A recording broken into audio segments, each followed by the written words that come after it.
ಪಡೆದವು.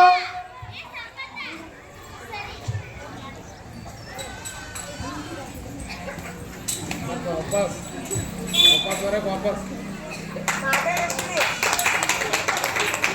ಹೋದಂಗೆ. ಓಹೋ ಓಹೋ ಎಲ್ಲರೂ ಇಲ್ಲೇ ಇದ್ದಿ.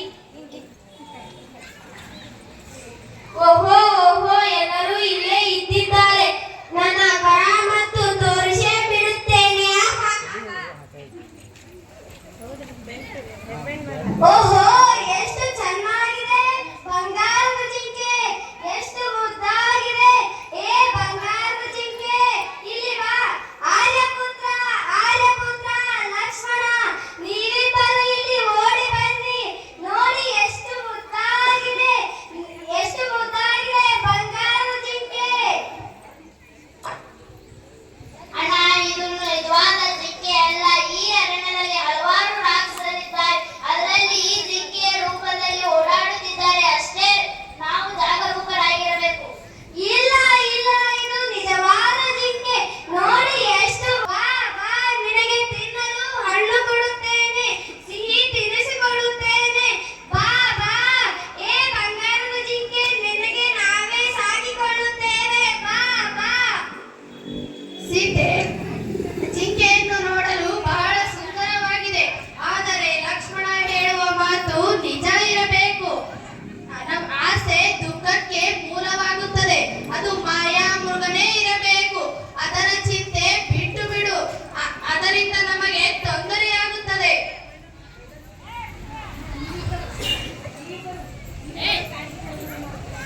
ನೀವೇ ಆರ್ಯಪುತ್ರ ನೀವಿಬ್ಬರು ಕಾಡಿನೊಳಗೆ ಹಣ್ಣು ಗೆಡ್ಡೆ ಗೆಣಸು ತರಲು ಹೋದಾಗ ನಾನು ಮನೆಯೊಳಗೆ ಒಬ್ಬಳೇ ಆಗುತ್ತೇನೆ. ಆ ಚಂದದ ಜಿಂಕೆ ನನ್ನೊಡನೆ ಇದ್ದರೆ ಎಷ್ಟು ಚಂದವಲ್ಲ. ನೀನು ಅದನ್ನು ನನಗೆ ತಂದು ಕೊಡುವಿರಾ? ಪಾಪ ಪಾಪ ಸೀತೆ ಒಂದು ದಿನವಾದರೂ ಅದನ್ನು ಬೇಕು ಇದನ್ನು ಬೇಕು ಎಂದು ಬೇಡುವಳಲ್ಲ. ಅವಳ ಆಸೆ ಅಪರೂಪ. ಅವಳ ಆಸೆ ಈಡೇರಿಸೋಣ. ಜಿಂಕೆಯನ್ನು ಕೊಂದಾದರೂ ಸರಿ.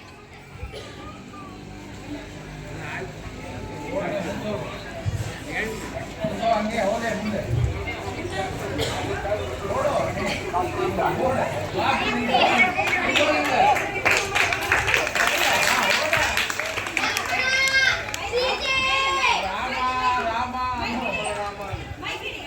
ಲಕ್ಷ್ಮಣ ಸೀತೆ ಅಯ್ಯೋ ಅಯ್ಯೋ ಲಕ್ಷ್ಮಣ ಇದು ನಿಮ್ಮ ಅಣ್ಣನ ಧ್ವನಿ.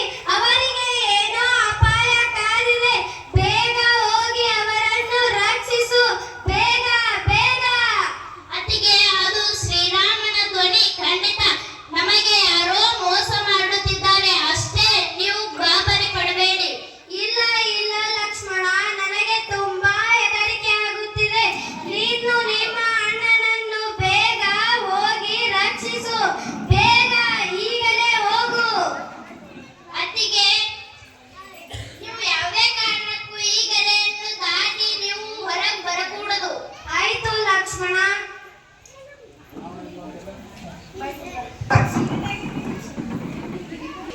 ಭಿಕ್ಷಾಂದೇಹಿ ಭಿಕ್ಷಾಂದೇಹಿ.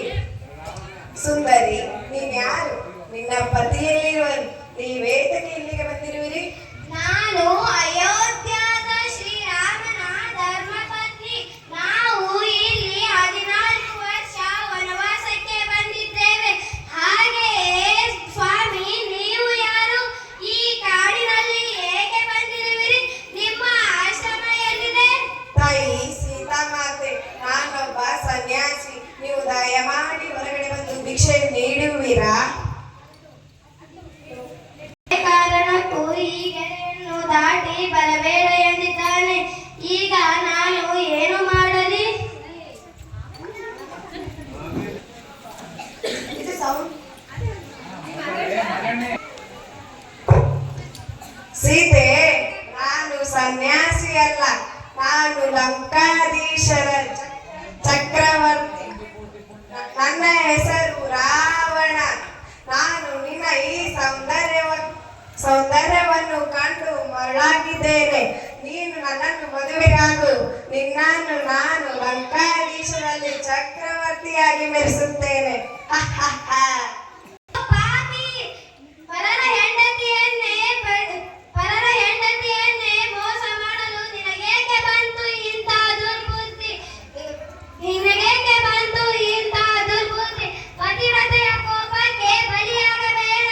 ನನ್ನ ಪತಿ ಶ್ರೀರಾಮ ಬಂದರೆ ನೀನು ಅವನು ಒಂದೇ ಒಂದು ಬಾಣಿನ ಗುರಿಗೆ ಸುಟ್ಟು ಬೂದಿಯಾಗಿ ಬಿಡುವೆ. ಸುಮ್ಮನೆ ಬಂದ ದಾರಿಗೆ ಹೊರಟು ಬಿಡು. ಸುಮ್ಮನೆ ನನ್ನ ಮಾತಿನಂತೆ ನಡೆ. ನಿನ್ನ ಪತಿಯ ಪೌರುಷ ನನ್ನ ಮುಂದೆ ಹೊಗಳಬೇಡ. ನೀನು ನನ್ನ ಮಾತಿನಂತೆ ನಡೆ, ಇಲ್ಲವಾದರೆ ನಿನ್ನನ್ನು ನಾನು ಬಲವಂತದಿಂದ